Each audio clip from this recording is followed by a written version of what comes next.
What's up, y'all? Hands of Fury. We are back for part 2 for your questions, my answers from a man's perspective. Thank you all for all the love in the first video. I'm glad you guys enjoyed it. I couldn't get to all the questions, but I'm gonna try to take on some more now. Keep sending the questions, and we're gonna keep this going. So with that being said, question number 1, let's go. I'm currently talking to an older woman, and I was wondering if the age gap between us will hurt our relationship.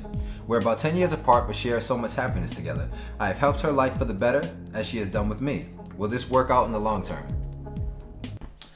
All right, surprisingly, I was actually in a similar situation when I first moved out here. I was 22, and I was dating a girl that was like 39 at the time, right? Sounds crazy, but like I said, at the time, I felt like I'm mature enough to be able to handle a woman like this. And I honestly felt that way. And in a lot of areas, we really were compatible because I wasn't your average 22-year-old. I grew up very quickly. So, you know, she was beautiful. She was attracted to me. It seemed like everything was going pretty smoothly. The problem is, at some point, you have to face the fact that you guys are in 2 different brackets of life. What you're expecting to do between your 20s and 30s, she's already done. She's in a different phase of her life. She's ready for kids. She's ready for something a lot more serious. So when those type of serious conversations start to happen as time goes on and you get closer, that's when generally you have to really come to terms and say, okay, am I ready to just pass up my precious 20s in which I should be doing 20-year-old type stuff and just dive immediately into adulthood?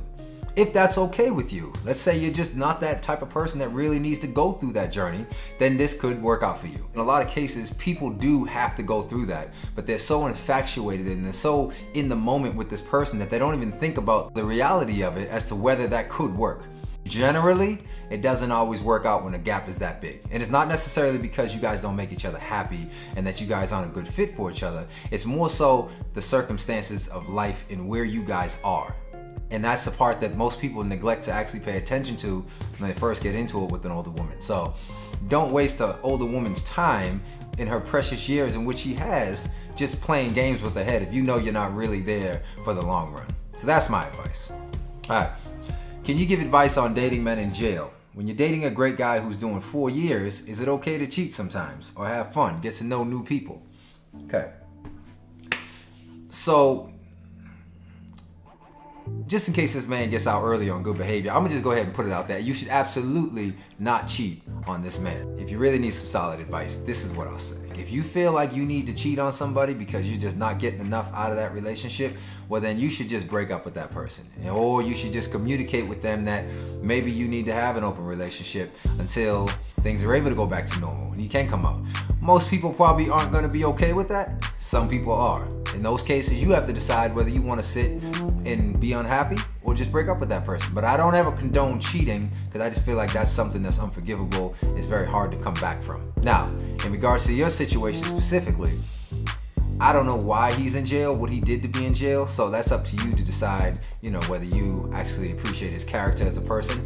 Maybe it was something that he didn't really do. But if it is something, and this is going to be his lifestyle, you have to think, is this going to be a continuous thing? Is he going to continuously go back and forth? Are you going to always be that woman waiting on the outside by yourself, by your lonesome, trying to figure out how to make it to the next day? That's something you have to decide. But I don't believe that you should take it upon yourself and just start doing stuff. I think there should be some kind of communication. If you do, be careful.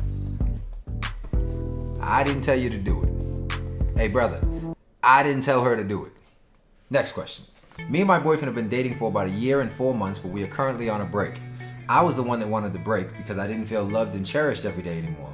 When I confronted him about the way I felt, I also asked him if I didn't make him feel that way anymore. He said he did feel loved and cherished every day, but that I didn't have to expect the same thing back because he didn't have time for this.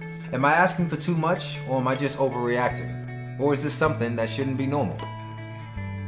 Okay, so it sounds like obviously you guys were together for a while, 1 year and 4 months. It probably started off very good, and then over time you started to notice a switch, which is why you felt the need to break it off because you just weren't happy in a place where you were, and that's okay. A lot of times people will do that, not because they necessarily really want to break up with you, but it's their one drastic measure in which they can try to show you a little bit of what life would be like without them.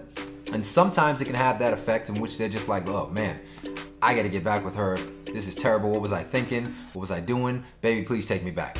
Now, that can work or can't work. It's a very risky thing when you break up with somebody because you are allowing them to be single again. You gave them a feeling of what it's like to be to themselves. They can be selfish. They can do what they want to do. And there's a lot of pros to being single that if you give somebody who was already kind of edging out that way full leeway, they may just hop on that train and continue that way. And if you try to bring them back and you start asking them like, hey, what's going on? Like, I love you and I cherish you. And he gives you a response like, well, I feel it, but don't expect me to have to give it back. That could just mean that his mind never fully came back. People, if they're really into you, will go to the end of the world to make you feel loved and cherished. If they don't really like you, every simple thing that you ask of them is going to feel like pulling teeth. You ask them to take out the trash, oh God. You ask them to do this, oh man, I gotta do that, like, can't you do it yourself? You get some girl that you really like, you will take that trash out in 2 seconds. You will do it before they even ask you, because that's just naturally what you feel. And that's the type of relationship you want to be in. You want to be with somebody that is willing to go above and beyond to make you feel loved and cherished. It is absolutely not too much to ask. You're in a relationship. Why would you be in one if you can't be loved and cherished? You can be single if that's the case. If you feel like you're forcing a situation, and yes, you guys dedicated 1 year and 4 months, and you feel like it's probably a lot to have to start all over with somebody else, but at the end of the day, don't waste another 1 year and 4 months trying to fix something that you already know isn't really working. Understand what it really is, and don't be fooled. All right, y'all. Next question. Okay, so this next one is more of a long statement, but it's a very interesting topic. So I'm gonna try to read through some of it. Don't lose me.